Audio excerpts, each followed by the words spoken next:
Welcome back. Budget 2016-17కి సంబంధించి allocations పై మనం చర్చ చేస్తూ ఉన్నాం. ప్రసాద్ రెడ్డి గారు, ముఖ్యంగా నైపుణ్యం, ఇటు విద్య, ఉపాధి.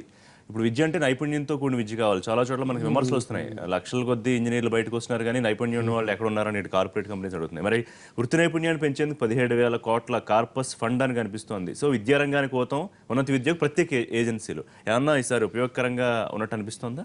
అంటే ఇది మొట్టమొదట నేను చెప్పినట్టండి, ఇది యూపీఏ వాళ్ళ బ్రెయిన్ చైల్డ్. యాక్చువల్గా స్కిల్ డెవలప్మెంట్ అనేది చాలా మాసివ్ స్కేల్లో పెట్టాలని మన్మోహన్ సింగ్ గారు ఆలోచన చేశారు. కొంతవరకు ప్రయత్నం చేశారు, కొంతవరకు సక్సెస్ అయ్యారు. ప్రాసెస్ జరిగిందండి. చాలా ఫండ్స్ ఖర్చు పెట్టారు, ఇన్స్టిట్యూషన్స్ ఐడెంటిఫై చేశారు, స్కిల్ డెవలప్మెంట్ చేశారండి. కొంత జరిగింది, మన ఆంధ్రప్రదేశ్లో కూడా జరిగిందండి. ఏంటంటే లాస్ట్ మైల్ ట్రైనింగ్ లాగా వాళ్ళకి ఇంజనీర్లకి వాళ్ళకి 2 months 3 months అట్లా ఇచ్చి జాబ్కి రెడీ చేయడం అనే ప్రయత్నం జరిగింది. దాన్ని ఇంకా ప్రొఫెషనల్గా చేయడానికి ఫండ్స్ ఇవ్వడం అన్నది చాలా మంచి పరిణామం. దాన్ని మనం విమర్శించాల్సింది ఏం లేదు. కాకపోతే హయ్యర్ ఎడ్యుకేషన్కి నిధులు ఇవ్వటము అనేది ఇచ్చాము అని చెప్తున్నారు. మన్మోహన్ సింగ్ గారే 8 నైసర్లు పెట్టారండి, national institute of science education and research పెట్టారు. పెట్టి వాటికి సైన్స్ ఎడ్యుకేషన్ వీటి మీద బాగా స్ట్రెస్ చేసి నాలెడ్జ్ కంట్రీగా ఇండియాని డెవలప్ చేయడానికి అప్పుడే ఇనిషియేటివ్ తీసుకున్నారు. దాన్ని ఫర్దర్గా కొనసాగించడానికి మనం అందరం అభినందించాలి. కాకపోతే నాకున్న సమాచారం ఏంటంటే ఈ నైసర్లకి వీటికి వాళ్ళ ప్రాజెక్ట్స్కి కొంత ఫండింగ్ తగ్గించడము, ఈ ఆయుర్వేదము, హోమియోపతి ఇలాంటి వాటికి ఫండింగ్ ఎక్కువ పెంచడం అనేది జరుగుతున్నదని నేను విన్నాను. అది కొంతవరకు నిజం కూడా కావచ్చండి. అంటే నైసర్లని త్వరితంగా డెవలప్ చేసి అది అంతర్జాతీయంగా విద్యార్థులను ఆకర్షించే స్థాయికి మనం పెరగాలి. అలాగే మీకు ఇప్పుడు ఐఐటీలని ఐఐఎంల సంఖ్య కూడా పెంచారు. క్వాలిటీ ఇంకా ఇంప్రూవ్ చేయాల్సిన అవసరం నేను తప్పకుండాను. దానికి హయ్యర్ ఎడ్యుకేషన్ ఇంతకుముందు మాట్లాడిన సిఐఐ అని కూడా హయ్యర్ ఎడ్యుకేషన్ ఇంకా ఫండింగ్ బాగా జరిగితే బాగుండన్నది ఖచ్చితంగా యాక్చువల్గా అవసరం కూడా. జనరల్ గ్రాడ్యుయేట్స్ కానీ ఇంజనీరింగ్ గ్రాడ్యుయేట్స్ స్కిల్ సెట్స్ చాలా తక్కువగా ఉన్నాయి ప్రపంచవ్యాప్తంగా. మన స్కిల్స్కి అవసరం ఉన్నదండి. From plumber to engineer, civil engineer, architect వీళ్ళందరికీ అంతర్జాతీయంగా, not only in India demand ఉన్నది. కానీ అంతర్జాతీయ మార్కెట్కి అనుగుణమైన స్కిల్స్ వీళ్ళ దగ్గర లేవు. వాటిని డెవలప్ చేయడానికి 6 months 3 months అలా సరిపోతుంది అసలు. యాక్చువల్గా ఇంటెన్సివ్గా డెవలప్ చేసి ప్రాక్టికల్ ట్రైనింగ్ ఇస్తాను. పర్ఫెక్ట్ ప్రోగ్రామ్ ఉంటే సరిపోతుంది. వచ్చే 3 ఏళ్లలో 1 కోటి మందికి పైగా నైపుణ్యాలకు సంబంధించిన శిక్షణ, అలాగే ఇంకో ఇంపార్టెంట్ నేషనల్ కెరియర్ సెంటర్ అని ఒకటి లాంచ్ చేయడం. సో ఎంతవరకు ఇది హెల్ప్ఫుల్గా ఉండే అవకాశం ఉందంటారు? డెఫినెట్గా ఉపయోగమే. అయితే ఇది sorry to interrupt you Prasad గారు, బీజేపీ జాతీయ అధ్యక్షుడు అమిత్ షా బడ్జెట్ సంబంధించి స్పందిస్తున్నారు. లైవ్ చూద్దాం. हम हर जिले में एक स्टोर बनाने का सरकार ने 3,000 दवाइयों की दुकानें खोलने का लक्ष्य सरकार ने रखा है और अगले बजट तक हर बड़े पीएचसी और हर जिला अस्पताल में ये स्टोर पहुंच जाएंगे। वरिष्ठ नागरिकों को स्वास्थ्य के लिए 3,000 रुपये की अधिक छूट देने का भी निर्णय किया है। नए कर्मचारियों के लिए 3 साल तक ईपीएफ के लिए पैसा सरकार देगी। इससे 1,000 करोड़ रुपए का बोझ सरकार पर आएगा। और एक बहुत महत्वपूर्ण कदम ग्रामीण इलाकों में रहती हुई गरीब बहनों के लिए सरकार ने उठाया है। 2,000 करोड़ रुपया की लागत से लगभग 1.5 करोड़ से ज्यादा परिवारों को एलपीजी कनेक्शन देने का काम इस सरकार ने करने की घोषणा की है। मैं मानता हूं कि बहुत बड़ा एक कदम ग्रामीण विस्तार की गरीब महिलाओं के लिए है और चूल्हे के धुएं से उनको मुक्ति दिलाने का काम ये सरकार करने की दिशा में आगे बढ़ी है। कृषि क्षेत्र के लिए बहुत ज्यादा इस बजट को में फोकस किया गया है। कृषि कल्याण विभाग के तहत भारतीय जनता पार्टी की मोदी सरकार ने लक्ष्य रखा है कि हर किसान की आय को 2022 तक दुगना करने का लक्ष्य रखा है और उसको ताकत देने के लिए कई प्रकार की योजनाएं लेकर सरकार आई है। प्रधानमंत्री फसल बीमा योजना पहले ही घोषित की जा रही है और इसके अंदर 5500 रुपया इस बजट में आवंटित किया है। दालों की खरीद अब तक कभी नहीं होती थी। गत साल भारत सरकार ने दलहनों की खरीद की थी।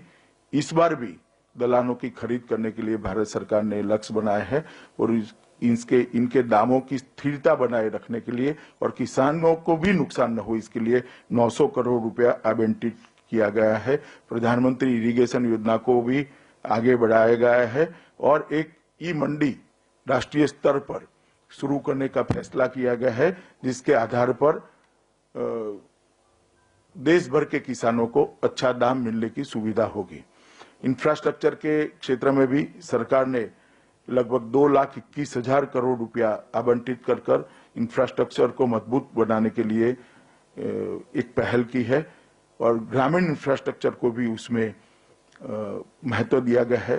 10,000 किलोमीटर नेशनल हाईवे और 50,000 किलोमीटर स्टेट हाईवे को मजबूत करने के लिए, नए बनाने के लिए सरकार ने लक्ष्य बनाया है। लगभग 55,000 करोड़ रुपया रोड और हाईवे के लिए रखा गया है।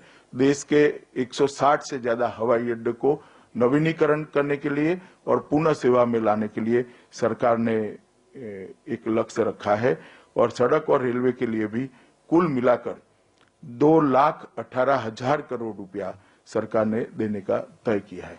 मैं मानता हूं इस बजट से गरीबों के जीवन में खुशहाली आएगी। रोजगारी की भी इस बजट में ठीक प्रकार से चिंता की गई है।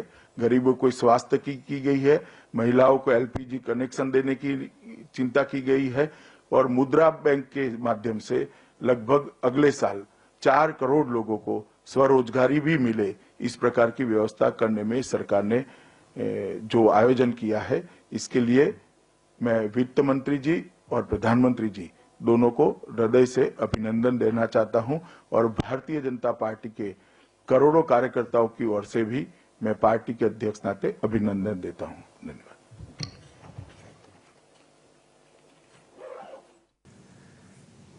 రైట్, అరుణ్ జైట్లీ ప్రవేశపెట్టిన బడ్జెట్ ఏదైతే 9 ప్రాధాన్యత అంశాలుగా తీసుకున్నారో అవన్నీ కూడా ఇటు మహిళలకు, వెనుకబడిన వర్గాల వరకు, అన్ని సామాజిక వర్గాలకు మేలు చేసేదిగా ఉంది. ఈ సందర్భంగా ప్రధాని, ఆర్థిక మంత్రికి అభినందనలు తెలియజేశారు Amit Shah. Right, back to our discussion. Prasad గారు, ఇందాక మనం ఉపాధి నైపుణ్యాల గురించి మాట్లాడుకుంటున్నాం. సిద్ధాంతపరంగా ఈ రెండు అవసరమే. అది వీరు ప్రసాద్ రెడ్డి గారు చెప్పినట్లు అది మనం ఖచ్చితంగా ఆహ్వానించాలి. కాకపోతే ఈ ప్రోగ్రాంని సీరియస్ తీసుకోవాలి. అంటే చేయవలసిన రీతిగా చేస్తే, వ్యూహాత్మకంగా కనుక చాలా పాజిటివ్గా ఆలోచిస్తే ఇది యూత్కి ఏదైతే ఉందో ఉపయోగపడుతుంది. లేకుంటే ఇప్పుడు మన ఇంజనీరింగ్ కాలేజీలో చూస్తే పనిచేసిన విధానం కనుక చూస్తే, బీఏ అయిపోయిన తర్వాత బీటెక్ పాస్ అయిన వాళ్ళు టాక్సీ డ్రైవర్స్ పనిచేస్తున్నారు. ఎందుకు ఇప్పుడు మొన్న కానిస్టేబుల్ ఉద్యోగాలకి బీటెక్, ఎంసీఏ నుంచి కూడా అప్లికేషన్స్ వచ్చాయి. అంటే అది చాలా దురదృష్టం. అంటే మన ప్రొఫెషనల్ కాలేజెస్ ఉన్నాయో ప్రొఫెషనల్ కాలేజ్గా లేవు. ఏమి ఎడ్యుకేషను ప్రైవేటైజ్ చేసిన తర్వాత వాళ్ళ లాభాల కోసం అడ్డగోలుగా ఎక్స్పాండ్ చేసిన మినిమం నామ్స్ కూడా పాటించకుండా, సో ఈ లోపాన్ని సవరించడానికి ఇది పనికొస్తుంది చేసిన తప్పు. కానీ ఇంకొక విషయం కూడా చెప్పుకోవాలండి, స్కిల్ డెవలప్మెంట్కి ఒక ఎక్స్ట్రా లేయర్ క్రియేట్ చేసి అక్కడ మళ్ళీ నిధులు ఖర్చు పెట్టాల్సిన అవసరం లేదు. Quality education engineering graduation level ఇచ్చారనుకోండి, 10th part of education system ఇవ్వాలి. దానికి అల్టిమేట్ గోల్ అది ఉండాలండి. ఇక గోల్ అది కాకుండా మళ్ళీ ఇంకొక లేయర్ క్రియేట్ చేసి అక్కడ మళ్ళీ ఉద్యోగాలు చేసుకోవడం, మళ్ళీ అక్కడ సర్టిఫికేషన్ సంపాదించడము, సర్టిఫికేషన్ దొడ్డిదారిలో సంపాదించడం, మళ్ళీ బయట అవుతుందండి. అది కరెక్ట్ పద్ధతి కాదు. సో అంటే ఎడ్యుకేషన్ యొక్క లక్ష్యం ఏదైతుందో దానికి లక్ష్యానికి అనుగుణంగా వెల్ డిఫైన్డ్ గా ఉండాలి. రైట్, కేంద్ర మంత్రి వెంకయ్య నాయుడు మాట్లాడుతున్నారు, లైవ్ చూద్దాం. देश के लिए अच्छा है और जो प्रधानमंत्री चाहते थे परिवर्तन, वो परिवर्तन इस बजट से जरूर होगा और देशवासी, गांववासी खुश हो जाएंगे। और जो हाउसिंग के लिए जिस तरह का कंसेशन दिया, उससे जो देशवासियों का स्वप्न, हर एक के लिए मकान 2022 तक, वो स्वप्न साकार हो जाएगा. రైట్, ఒక గొప్ప అభివృద్ధికి మార్గదర్శకంగా ఈ బడ్జెట్ ఉంది అని చెప్పి వెంకయ్యనాయుడు అభిప్రాయపడుతూ ఉన్నారు.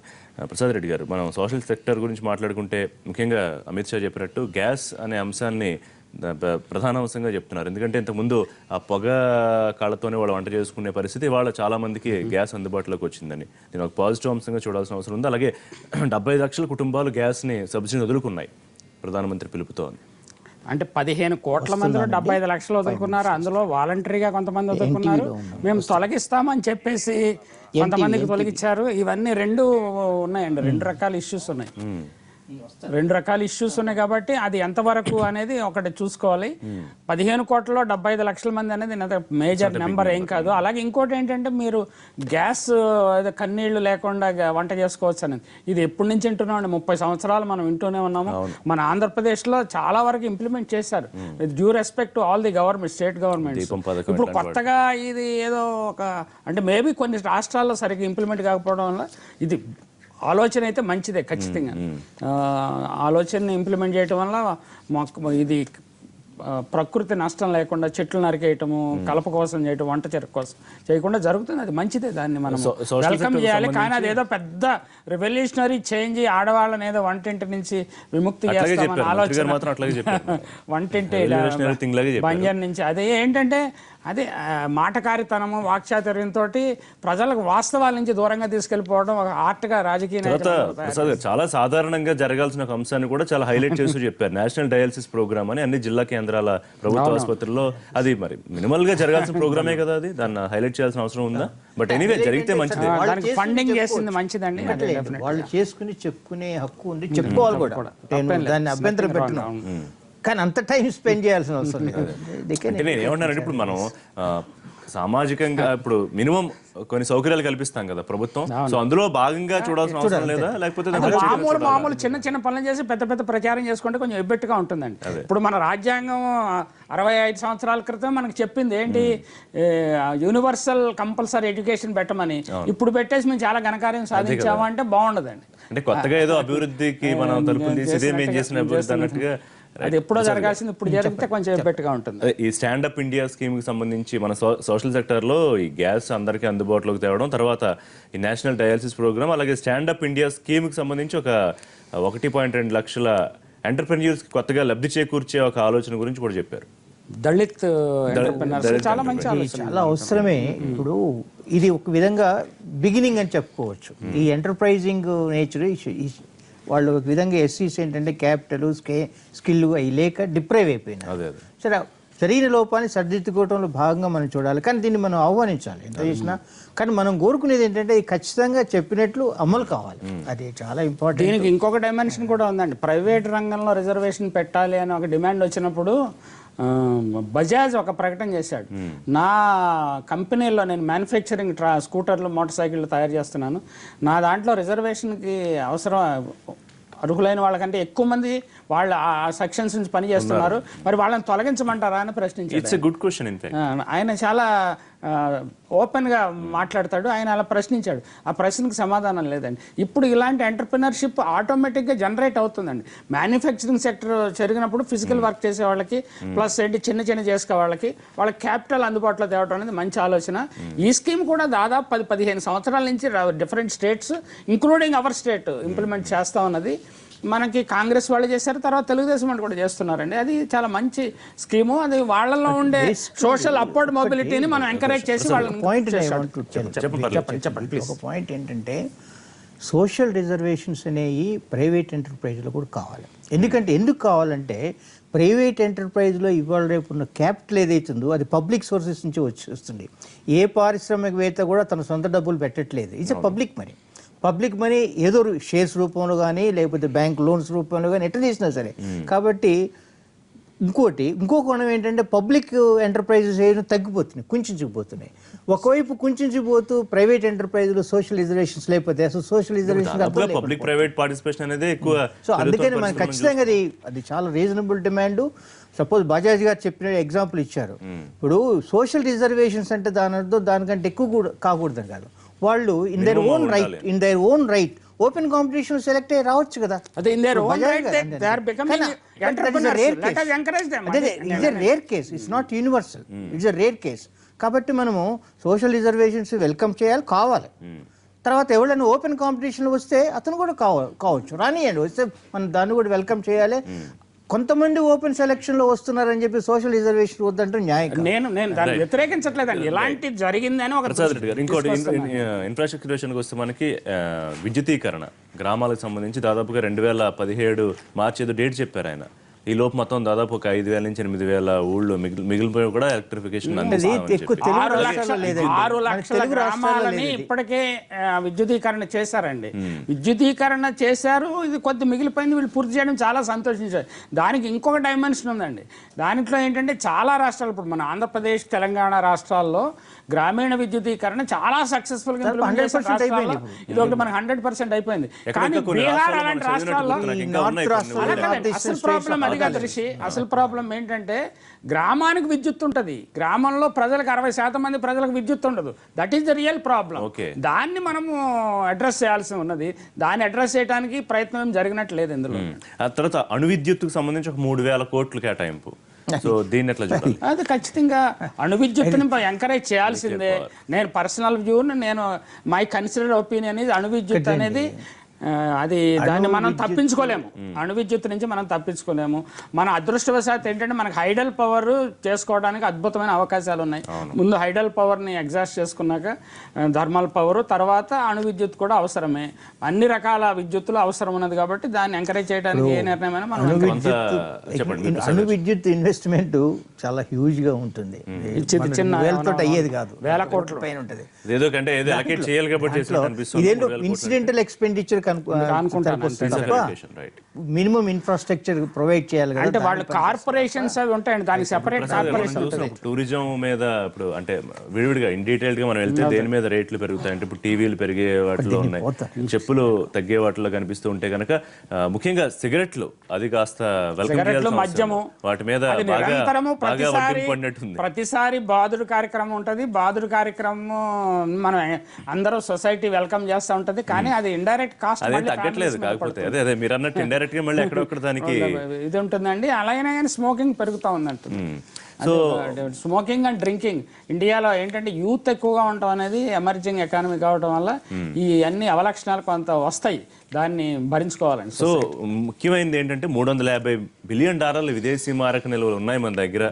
సో పర్వాలేదు అన్నట్టుగా చెప్తూ వృద్ధి రేటు 7.6% కొనసాగుతోంది. మరింతగా పెంపుదలకి ఆశాభావం వ్యక్తం చేస్తారు. అదే ప్రసాద్ గారు ముందే చెప్పారు కదా, ఏది పెట్రోలియం ఉత్పత్తులు దిగుమతి చేసుకోవడం వల్ల మనకి మొత్తం 4 years లోనూ 3 లక్షల కోట్లు మనకి ప్రభుత్వానికి అన్ఎర్న్డ్ ఇన్కమ్ అన్నమాట. అది సంపాదించని ఆదాయం.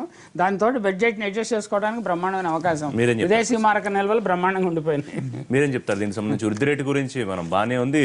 ఇంకో మాట కూడా ఏంటంటే అంతర్జాతీయ సంస్థలు, ఆర్థిక సంస్థలు, రిజర్వ్ బ్యాంక్ గవర్నర్ రాజన్ గారు ఏం అంగీకరించాలంటే మనం ఇచ్చే వృద్ధి రేటు ఫిగర్లు ఏదైతుందో అందరూ అంగీకరించేలాగా ఉండాలి, అందరు క్వశ్చన్ రేజ్ చేయకూడదని చాలా పొలైట్ గా చెప్పినాడు. నేను చాలా పొలైట్ గా చాలా పొలైట్ గా చెప్తాడండి.